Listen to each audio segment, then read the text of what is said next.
दोस्तों, सबों को जय मसीह की।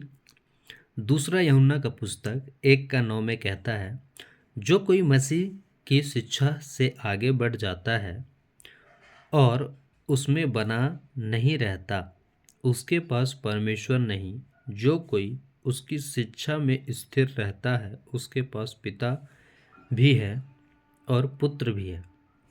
तो कहता है जो कोई मसीह की शिक्षा से आगे बढ़ जाता है ना, जो कोई परमेश्वर की शिक्षा से आगे बढ़ जाता है, यीशु मसीह की बातों से आगे बढ़ जाता है, उसकी सिखाई हुई शिक्षाओं से आगे बढ़ जाता है, सही शिक्षा से भी आगे बढ़ जाता है और जाकर गलत शिक्षा में फंस जाता है, गलत शिक्षा में चलता है, तो कहता है उसके पास परमेश्वर नहीं।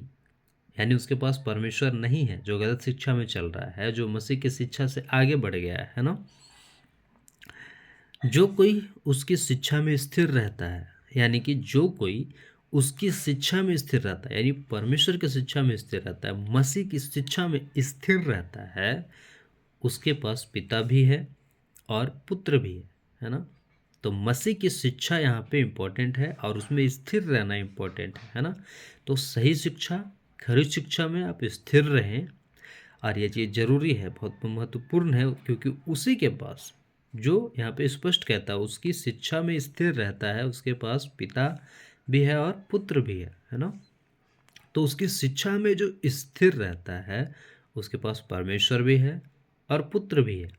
लेकिन जो शिक्षा में स्थिर नहीं रहता है, और जब शिक्षा में स्थिर नहीं रहता तो जाहिर सा बात है कि वो गलत शिक्षा में जाएगा, गलत बातों में जाएगा, है ना। तो जब गलत बातों में जाएगा, गलत शिक्षा में चला जाएगा, परमेश्वर जो सिखाया उससे आगे जब बढ़ जाएगा, तो यहाँ पे ऊपर मैं कह रहा है ना कि शिक्षा से आगे बढ़ जाता है उस है और उसके और उसमें बना नहीं रहता, है ना। जाहिर सा बात है, जो सही शिक्षा है, खरी शिक्षा है, उसमें स्थिर नहीं है, तो वो आगे बढ़ गया, है ना। तो उसके पास परमेश्वर नहीं। मतलब जिसके पास मसीह की शिक्षा है, कौन सी शिक्षा? मसीह की शिक्षा। समाज में आज, मसीह समाज में, दुनिया में गलत भी चल रहा है ना, मसीह के नाम पे गलत शिक्षा दिया जा रहा है, तो क्या वो शिक्षा में परमेश्वर है? नहीं। इसलिए कहता उसके पास परमेश्वर नहीं, है ना।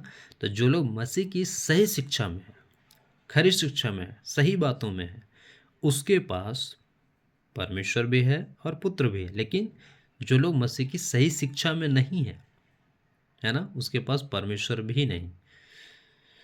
तो इस बात को समझिए, है ना, कि मसीह की शिक्षा में बने रहना, स्थिर रहना बहुत ज़रूरी है। तब आपके पास परमेश्वर भी है और पुत्र भी है। आशा करता हूँ इस वचन को आप समझे होंगे। फिर मुलाकात होगा एक अगले वीडियो में। तब तक के लिए सबों को जय मसीह की।